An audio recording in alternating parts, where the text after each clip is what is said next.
We're live. Go ahead, Mr. Davis. Okay. How's everyone today? I am Interim Chair Willie Davis. I'd like to thank everyone for being here. The day is August the 12th, 2021. And this is the meeting for our High Point Human Relations Commission. And I think our time right now is 5:37. I'd like to start off with a roll call of all our commissioners to make sure see who we have in attendance, if that's okay with everyone. So I'm gonna ask our secretary, Mr. Denise Taylor, if she will give us a roll call, or either you or Race, either one. Give us a roll call, please. Ms. Taylor will lead it. Okay, Ms. Taylor. Yes, thank you, Interim Chair Davis. Interim Chair Davis, Here. Commissioner Barker, Here. Commissioner Clark, Here. Commissioner. Can you hear me? Yes, I can, thank you. Commissioner Iqbal. Here. Aye. All right, Commissioner Jones. Here. Thank you. Commissioner McGregor, Commissioner Price, Commissioner Gilbert, Here. and for staff, we have Mr. Hollis. Here. Mr. McCray, Here. Mr. Biggs, Here. and Council Liaison Johnson, I believe, is not here at this time. Yeah, he won't be with us tonight. He's got a family situation that he's dealing with. Thank you. I hand that back over to you, Interim Chair Davis. All right, thank you, Ms. Taylor. Okay, next I would like to ask, take a moment for everyone. We'll just take a moment to review our minutes from our last Human Relations meeting on fair housing, and make sure there's no mistakes or correction that needs to be made. If you would take a few minutes and go over that, or if you haven't already looked at it, make sure there's nothing that needs to be corrected. We'll take a couple minutes for that, please.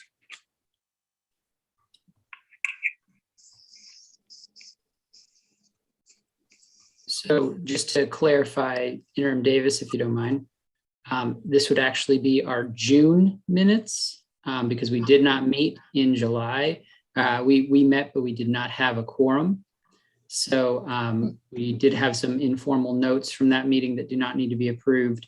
And this would also include any of our workshop minutes that we've also passed out as well. Thank you, Mr. McCray. I appreciate that. That is correct. It was be from our June meeting. So, anyone see any corrections that needs to be made? So I'm going to ask, can I get a motion to pass these minutes? This is Commissioner Clark. I make a motion to pass to approve the minutes. Do we have a motion? Can I get a second? Commissioner Jones, I second. All right, we have a motion and we have a second. Okay, so all those in, I guess we'll have to take Race, we will have to take a verbal yes instead of just saying all those in favor. Correct? Yeah, we can record a vote. Okay. I will, let's see, 1 second, and I believe Ms. Taylor will join us. There we go. I am here, and actually Commissioner McGregor is working to join. I'm not sure if it's necessary for us to wait since we have the quorum, but I wanted to let you know that she has reached out and she is joining. Okay, thank you. Race, what do you think? Yep. There she is. She's in the process of connecting. We can give her a moment to join. It looks like it's happening right now. So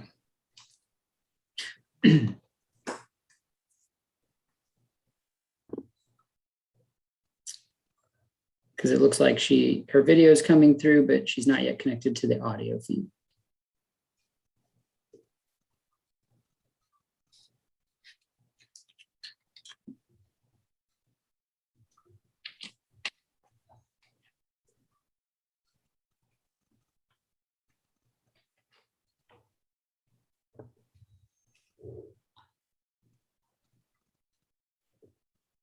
Well, we can see Commissioner McGregor. Can you hear us? Commissioner McGregor, can you hear us?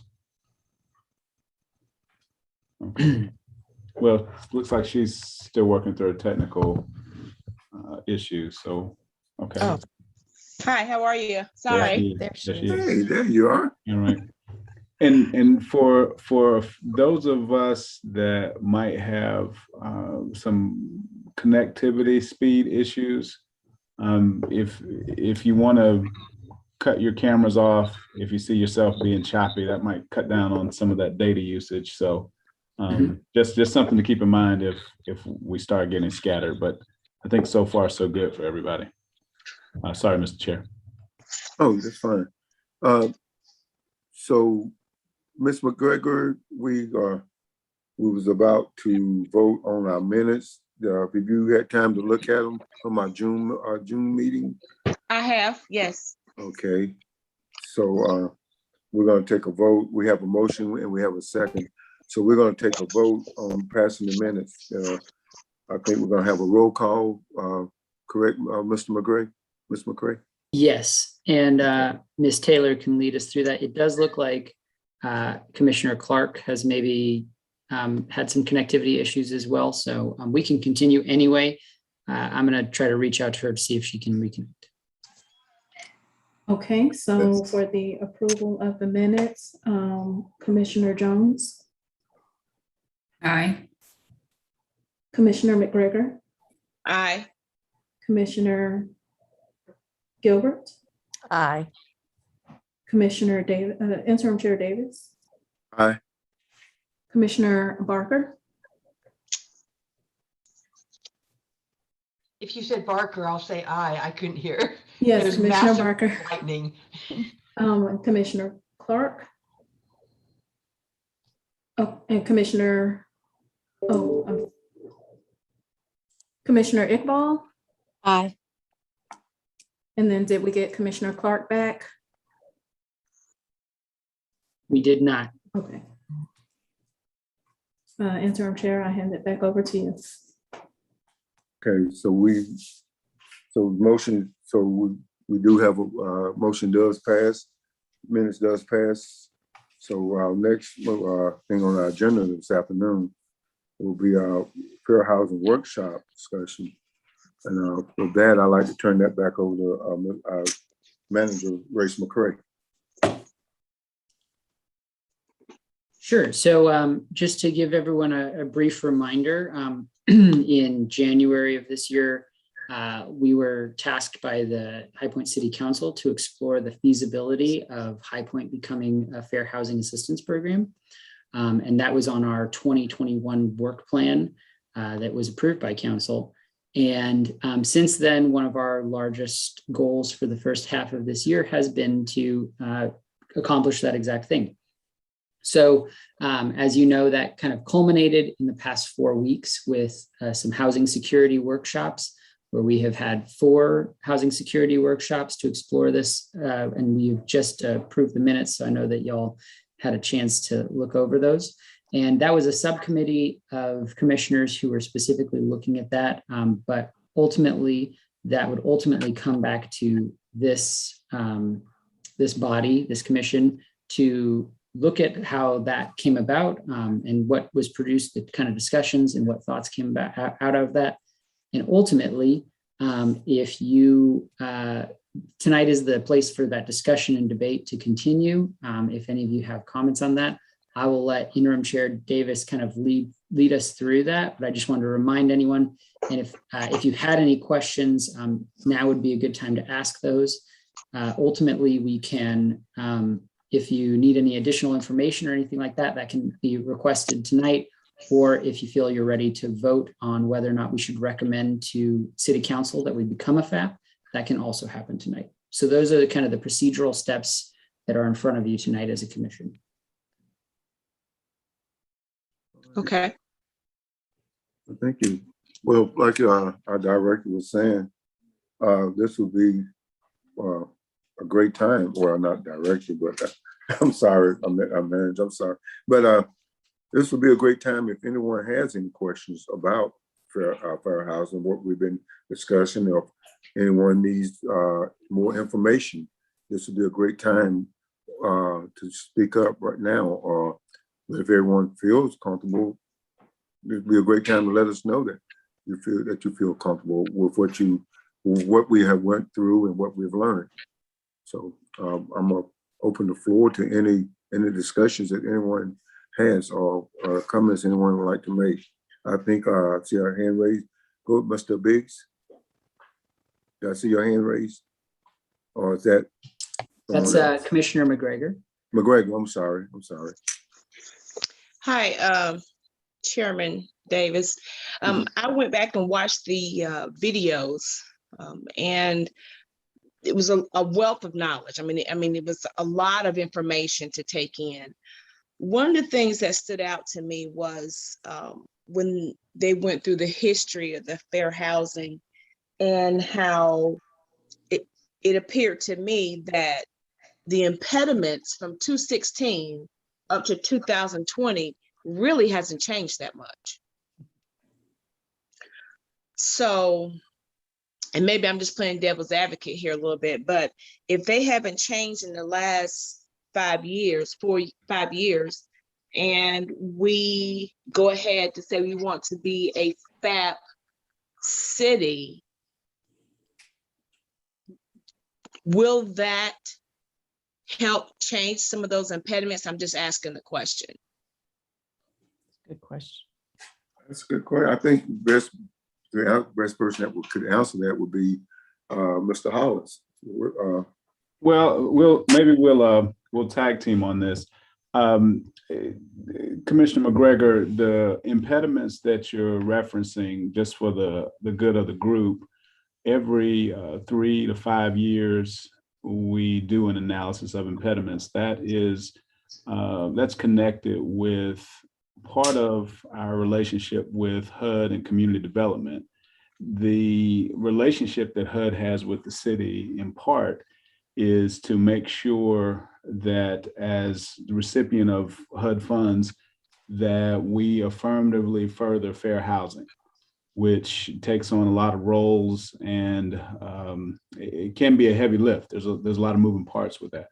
So when you look at that analysis of impediments, I don't have the 16 analysis in front of me, but I think from the information that we went through and some of the questions that were asked, the analysis of impediments made it clear on several items that fair housing education, a fair housing program, and other items, even some items not related to fair housing, were listed as barriers, as impediments to us further achieving that affirmatively furthering of fair housing. So with that in mind, I think the analysis shows areas of opportunity where we can improve, and it lists out specific fair housing pieces as part of that strategy. So Correct. To answer your question, it would be the goal of those recommendations to give us things that would improve those situations. Now, whenever we implement something or do something, we have to have that commitment to do that as well as we do anything else. So that will put it on the organization to put their best foot forward, of course, with any program that we put forward. But I don't know if that answered your question, or if Mr. McCray or Mr. Biggs want to add any additional light to that. I think it did kind of sort of answer the question, and like I said, it was a lot of information to take in, but that just kind of stuck out, that there are quite a few barriers when it comes to fair housing. And I would say this, Commissioner McGregor, you have to have a starting point somewhere. So, let's be a starting point. Let's start, trying to get over some of these hurdles you're talking about. Yeah. That would be a good I thing. agree. I agree. I just wanted to ask that question. Anyone else like have a comment or question they like to ask? I want to make sure I give everyone an opportunity. I don't want to leave anyone out or leave anything open. I have a question. This is Commissioner Barker, and it could be totally off the, not even related. But it just, if High Point does get identified, and if this comes to fruition, I saw that the money comes from the state, but it seems like with all the additional activities that are going on, is this going to increase taxes? Is this going to have any financial impact to the city of High Point, to the people who live there? One of the financial impacts to the city would be the creation. This was an item of discussion in our most recent budget, which kind of led us down the path of having this discussion that led to the workshops. One of the things that would be recommended if we put in a fair housing program that was substantial equivalent would be hiring an investigator. For the workshops, especially the last workshop, and you see some of the information covered, one of the key components in the agency would be to have an investigator. So to your question, yeah, there would be the addition of, there will be another position added that will be an investigator. That will be a full-time position.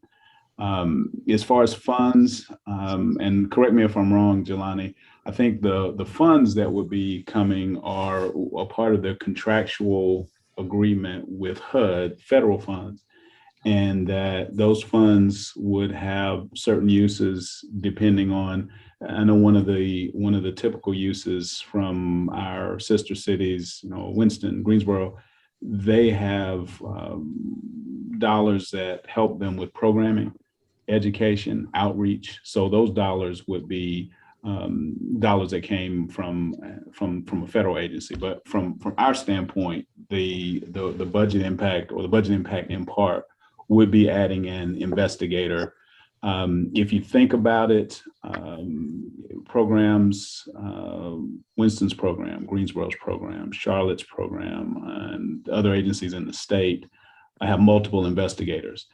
Ours, this being our sort of our maiden launch into the program, if that was direction that the council wanted to go in, yeah, we would at least need one investigator. And Jelani, you can talk a little bit more about the structure, but yeah, an investigator would be an additional position that was discussed at first in the last budget.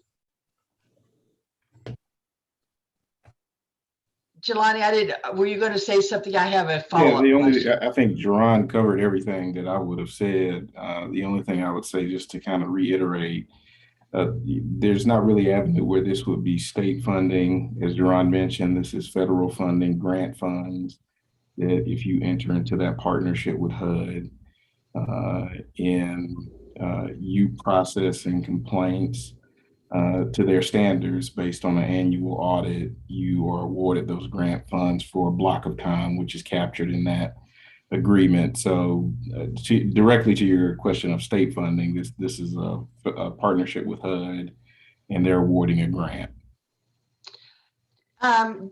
Here's my follow-up question. You had indicated that some of that money goes towards education and training. Has there been any analysis to see how effective Greensboro, Winston, or some of those others training or education has been?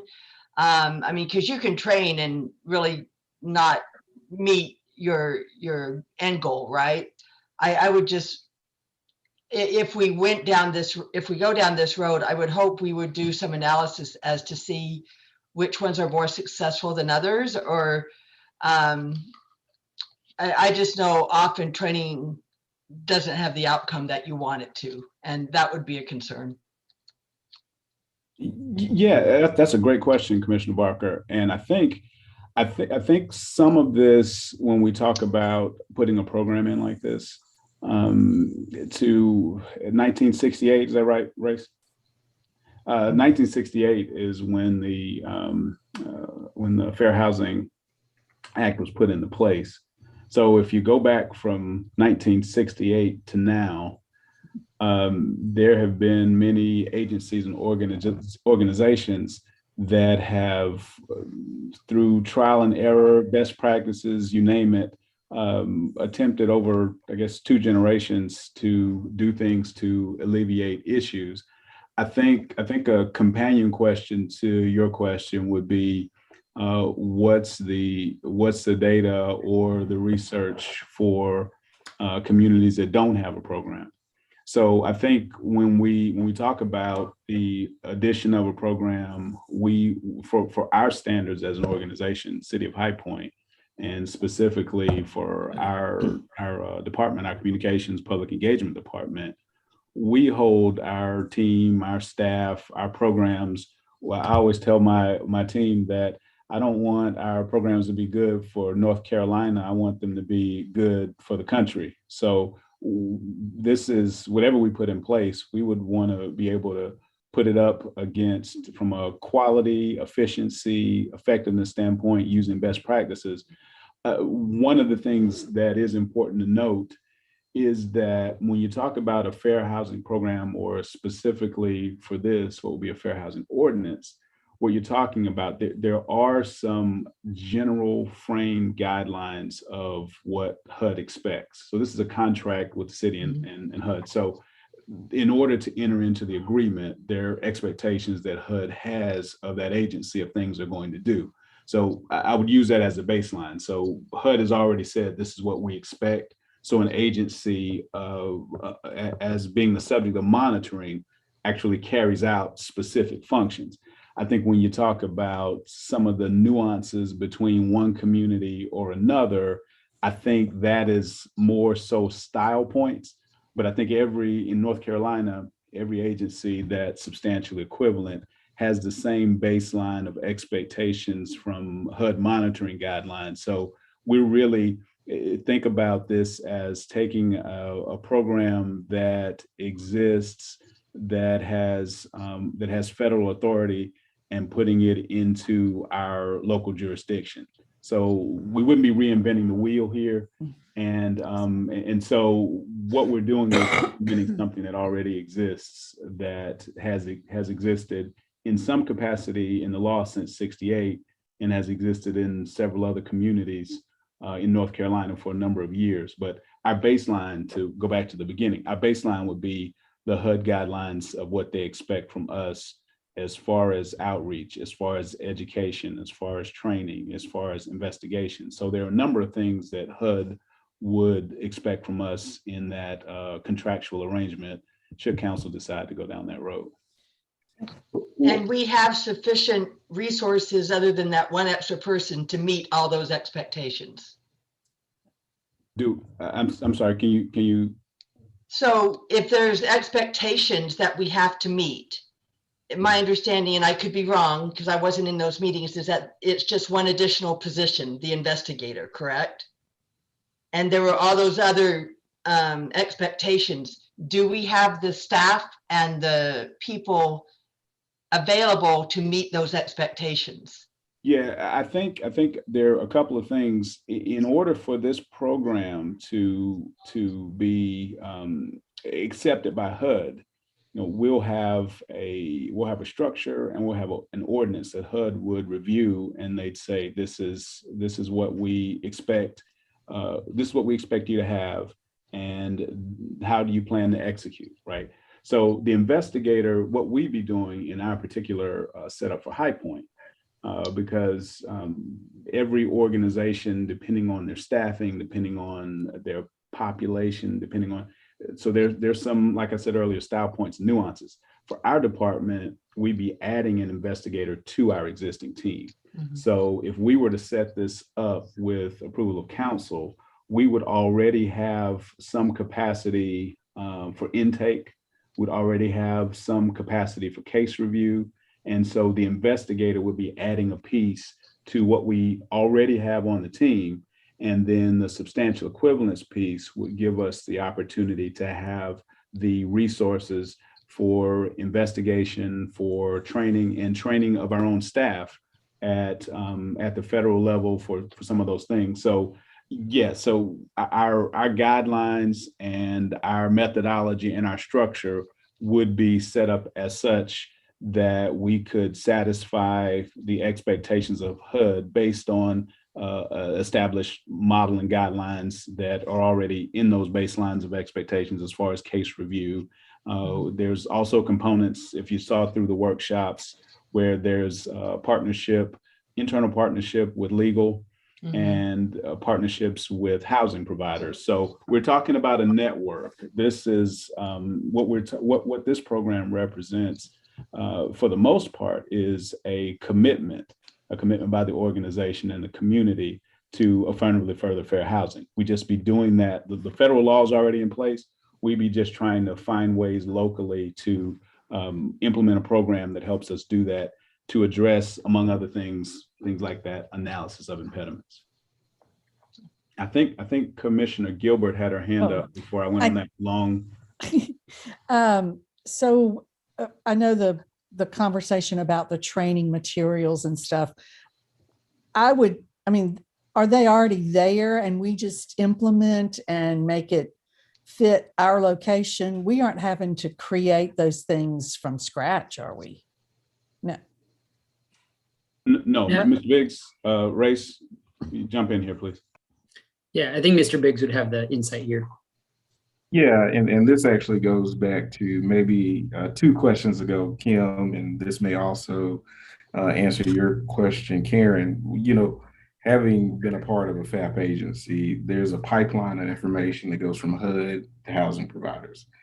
So as you can imagine, especially those that oversee large housing stocks, they're hit with nuanced fact patterns on a daily basis. And so one of the expectations of HUD, and one of the things you come to know as an investigator, is that you're an advisor to housing providers in your jurisdiction.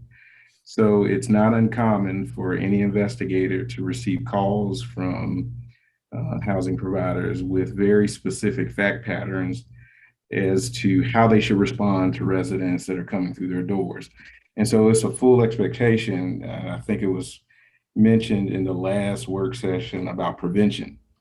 There's a huge portion of your role, not just to investigate, but also help housing providers in a prevention role from making mistakes as it relates to the Fair Housing Act.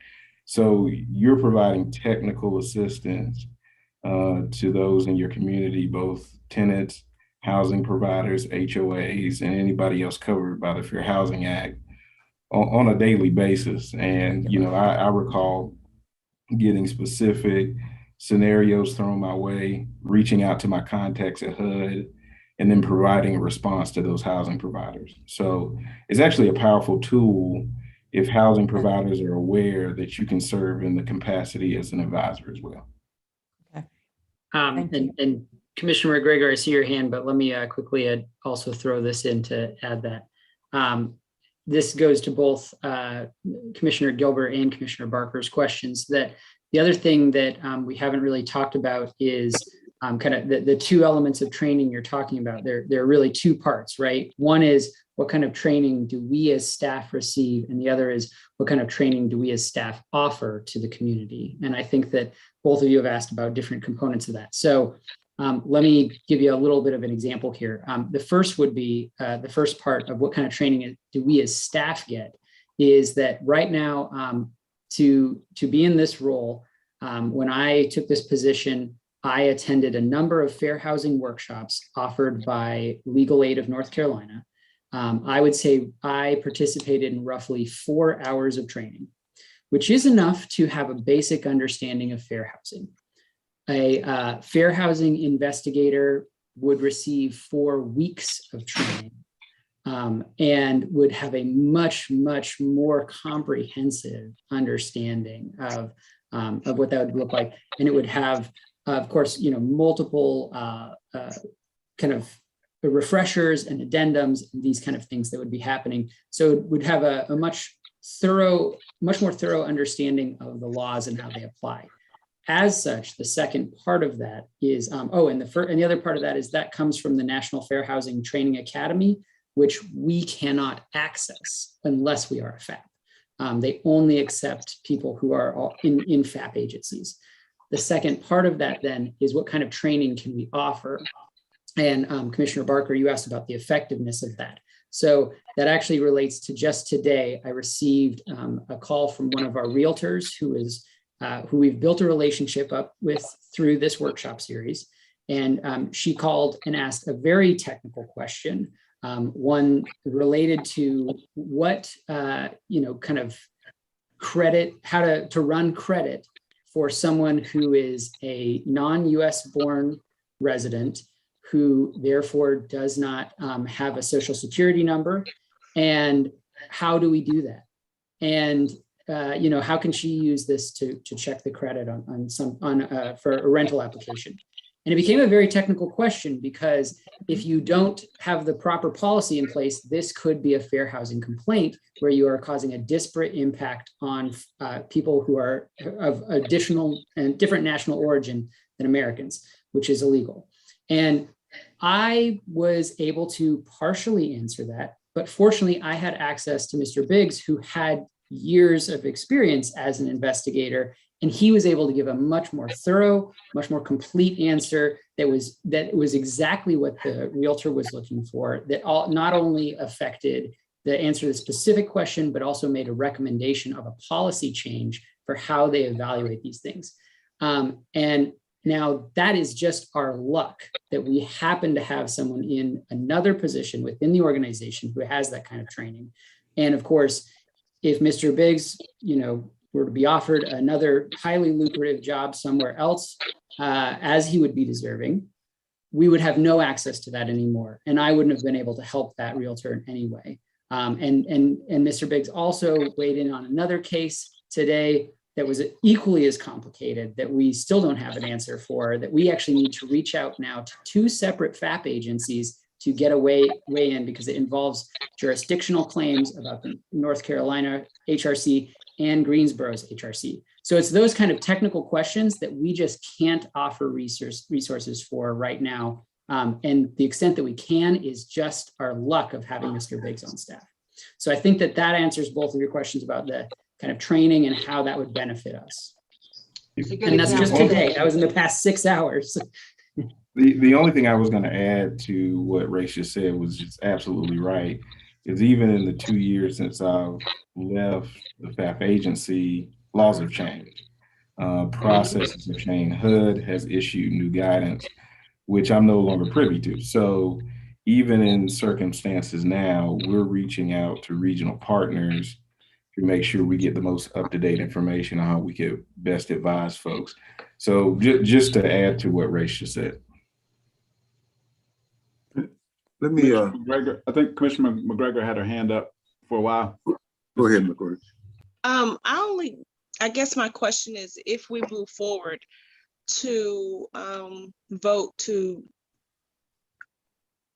try to have a FAP program, how can we as a team support that? Or is it once we move forward to vote for it, then our hands are off? But my question is, how do we support them? Or how do we support this? Jelani.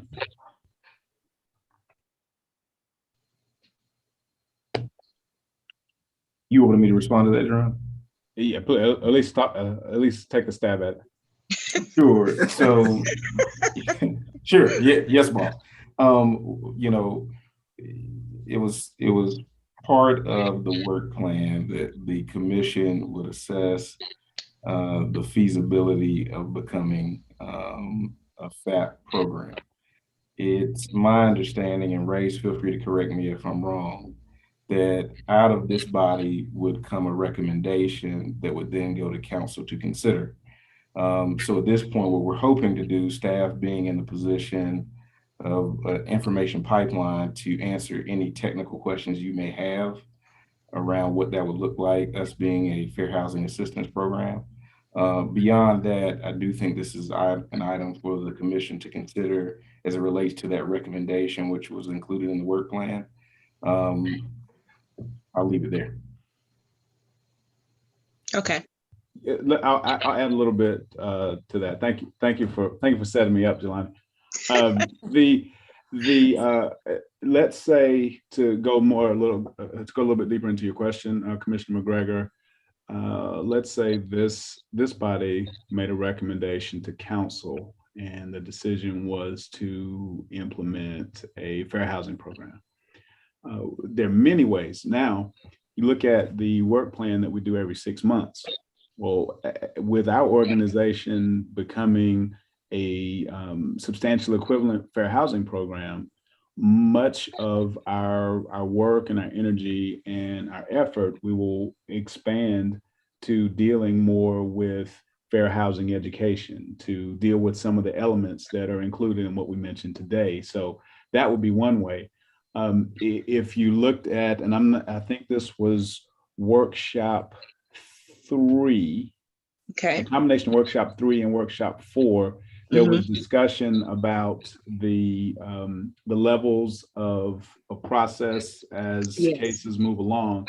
And in some agencies, and this is a discussion, and I don't want to get ahead of myself, guys, but in some agencies, the Human Relations Commission, once cases are escalated to a certain level, the commission, some commissions have some level of involvement, whether it's hearing updates about what kinds of cases are coming through, whether it's hearing updates on the numbers, the trends. So I would see at minimum the commission being one of those, being the conduit for outreach and education through the work plan, but also having a relationship with city staff to get a snapshot monthly, quarterly, what have you, and see what's going on with fair housing, so that as commissioners, you have an understanding of what's going on, what we're doing, and know the state of fair housing, if you will, in our community. Jerron, thanks, and you set me up to kind of carry that narrative. And I think I was maybe touching on a different aspect of the process that you may not have been asking about. But Jerron's exactly right. In the city of Winston-Salem, the commission, assuming that we did become a fair housing assistance program, serves in a capacity that is really triggered if, in the rare case, there's an investigation that moves on to a cause finding. All that means is that, at the investigative stage, they found evidence that there may have been discrimination in the housing transaction, at which point there's an off-ramp, and that off-ramp can be a hearing board that's comprised of a subset of the commission that would also look at the facts of what was uncovered during the course of the investigation and make a determination themselves. Again, that's a rarely used tool. Throughout the investigative process, there are several opportunities for the parties to conciliate or settle the claim, but the commission would need to be postured to handle that option if it's included in the ordinance. Okay. This is Chair Davis. And let me correct me, Mr. Biggs and Mr. Hollins, if I'm wrong. Going back to Ms. Commissioner Barker's question earlier, you was talking about the training. I think one of the advantages of having an investigator and going through training, that he would be going through the same training. Tell me if I'm right or wrong. That our partner cities has had great success, and we also be like Mr. Biggs was saying, have all of the update laws, all the new update laws also. So did I lose someone?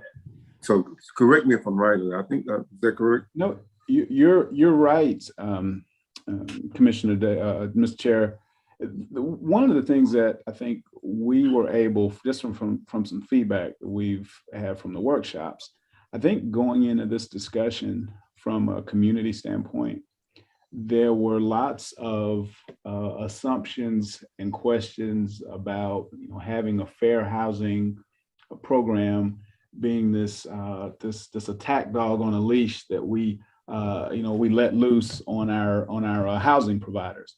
And I think one thing that we were able to establish through some of the feedback that we've had, one of the first things that we did is we got the realtor community involved. We got the realtor community, and I think they made up the majority of our participants for most of our workshops. I think each workshop we had at least 8, 9, 10 representatives from our realtor community. And it quickly became apparent as we went through the workshops that the parts of the discussion, many of which were wrapped around prevention, wrapped around education. We had a meeting this morning with a group, and they were asking how the eviction moratorium, in what ways would we be able to help landlords and property managers craft, if they were at some point doing evictions, how to help them do those in a way that don't violate the law, but still help them achieve their business practice of lawful evictions. So those are some local resources that are important, because this is not about going in and kicking in doors and disrupting business. If we're doing this correctly, what we're seeing is conciliation. What we're seeing is education. What we're seeing is prevention. What we're seeing is compliance. And so those are some of the things that are as key and elemental as some of the investigative pieces that have been discussed already. Yeah, I think, did I see Commissioner Clark with her hand up or not? Did I make a You mistake? saw Commissioner Jones. Jones, Mr. okay. Chair. Okay. Yeah, so I just have a comment, and actually sort of piggybacks on Mr. Hollis. From listening to the information, there was a lot of information, just like Commissioner McGregor said, some great information. But the two things that really stood out was the education piece, the advisement, and conciliation, and that's the focus. And I think once that was cleared up, even for me, that, okay, I know this sounds like a right move for our community at this point, because it's not a policing tool. It is literally to help the owners of the properties, help the tenants, just to sort of make sure that everybody's taken care of. So I am definitely in favor of it. Okay. Anyone else have a question or a statement? I see Commissioner McGregor still has a hand up, but that might be an older, yeah, I think it was. Yeah, she's acting surprised. So I think it was just, it was from her first question. No, I just wanted to make sure, check in, make sure that I'm operating from my phone, so that's why I didn't sit at the bottom. But since you have me, I will say that I think it would be a great asset, a great program to have in the city of High Point. I really do.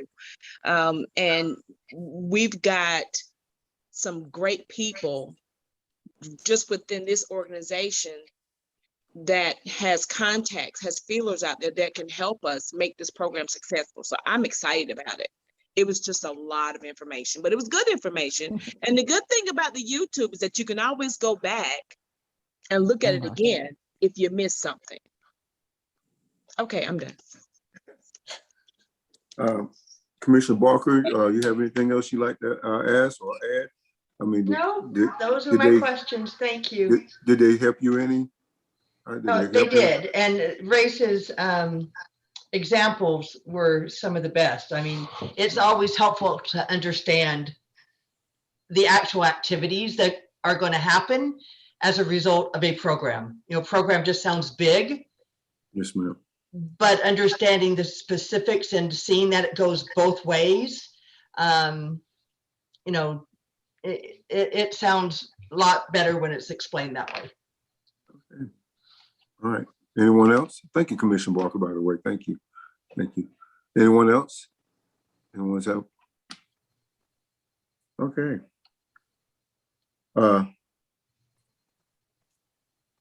Well, Race, let me ask you this. You think now would be a good time? Would it be okay now to take a vote on whether we want to move forward as on this fair housing? Would that be okay? Yes, I believe you can do that. You do have 1, 2, 3, 4, 5, 6 folks online, which is a quorum. I know that Commissioner Clark has messaged me that she's having some issues with connection. She has. Oh, we lost her. The thunderstorms, they're loud. Yeah, they're Yeah. disconnecting a lot of folks. So I know folks have gone in and out. So I know Commissioner Clark was on for most of this discussion. She had her camera off, but I could see that she was in attendance. She's not in attendance right now, unfortunately, but you still do have a quorum in attendance with the 6 folks here, so you could take a vote. And this is just to take it to the next step to the city council, correct? Yes, Mr. Hollis can correct me if I'm wrong, but I believe that this, well, you could make basically you would be asking to take a vote. I'll let Mr. Hollis explain. Yeah. So what the next step would be, according to Mr. Chair's question to Mr. McCray, the step we'll be talking about here is if the commission so chose to make a motion to recommend to the city council to implement a work plan, to implement a fair housing program based on our work plan information and research. So this is the commission making a recommendation to council. Council would make this decision by their vote on whether the city move forward with the steps to achieve substantial equivalency with the fair housing program. So you be voting on a recommendation to council from the Human Relations Commission collectively. And just like any other aspect of the I think we had a question from Commissioner Gilbert. Well, I was just going to say, do we have any feel as to whether the council would take that recommendation, would move the recommendation forward, or are we hitting a block at that point? Well, do we know? The reason why we're doing the workshop was because the council directed, because of the work plan that we brought to them, the council directed the commission to start this workshop and to do the research. Part of that directive was for the commission to come back with a recommendation to council. So everything that we've done in these workshops has been fulfilling a request from the city council. So we're essentially bringing back to them what they asked, and this will be a recommendation from the commission that council's asked for, and then council would decide based on this recommendation and their own personal values and beliefs and those things. They make a recommendation. After we make that recommendation, they make a decision. Right. So we can say as a commission, we've done the 4 weeks of training. We had this kind of representation. I mean, and we are moving forward with a recommendation that we become this FAP site. Yeah, that's correct. Yeah. Yes. Okay. Yes. And at that point, someone from the commission or a staff member would present that recommendation to the city council. And that would be at their, whenever we could get on the council agenda. So it would be, so that would kind of be the next step. And I will also just give Chair Davis, I will also give you just a quick point of order, which I believe Mr. Hollis was explaining, that you would ask for someone to make a motion, essentially, that we vote on this recommendation. And just as a normal thing, someone would then second it, and then we would take a roll call vote. Well, to put a finer point on that someone will make a motion of a particular, of a yes or a no in support of the program as a result of the workshop. So the recommendation will come as someone making a recommendation to do something. Yes. Thank you, Mr. President. And I think we have Commissioner Clark back. We do. Welcome back. Okay, and thank you, Mr. McCray, because I was going to ask that question. So with that being said, and with what we know, I think everyone, correct me, please, if I think everyone's agreed that we have enough information. We've done our work. We've done what we needed to do to move forward. Now to say it's now the time to speak up. So I'm going to ask if I can get a motion to vote on this fair housing to move forward on it. Can I get a motion? I'll submit the motion. Okay, can I get a second? So someone would need to say what that motion is What for, it is. like that you're Okay. for or against the recommendation, things like that. For. In other words, like state in a sentence what you're trying to do. I'm making a motion to this, and that'll help for the record for Ms. Taylor when she's taking notes later on. So, Okay, I present the motion to move forward with getting this approved through the council. okay, I second that motion. we have a motion of a second. Okay. With that being said, can we take a vote and record it in record, please, Ms. Taylor? Yes, and if you will answer yes or no. Interim Chair Davis, Yes. Commissioner Barker, Yes. Commissioner Clark, Yes. Commissioner Iqbal, Yes. Commissioner Jones, Yes. Commissioner McGregor, Yes. Commissioner Gilbert. Yes. Thank you. Okay. So the vote is 7-0, and therefore the motion passes. I would like to say thank you all for that. I really am really I'm very happy that we've got that done and done great work. And I really like to say thank you to everyone for your questions, your time you put into this.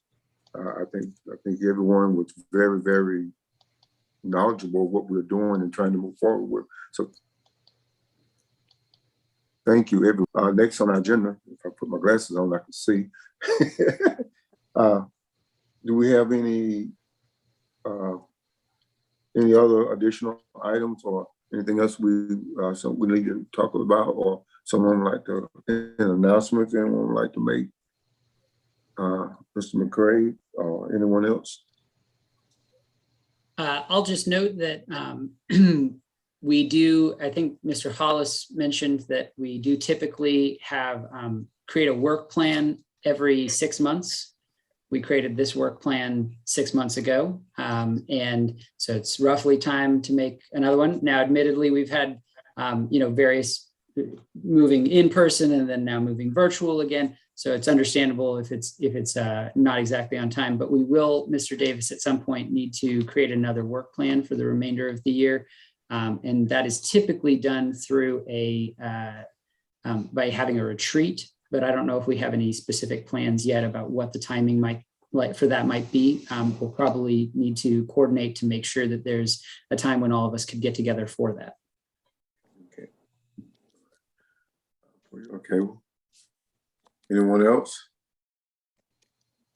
I would like to make make an observation, if I may, Mr. Chair.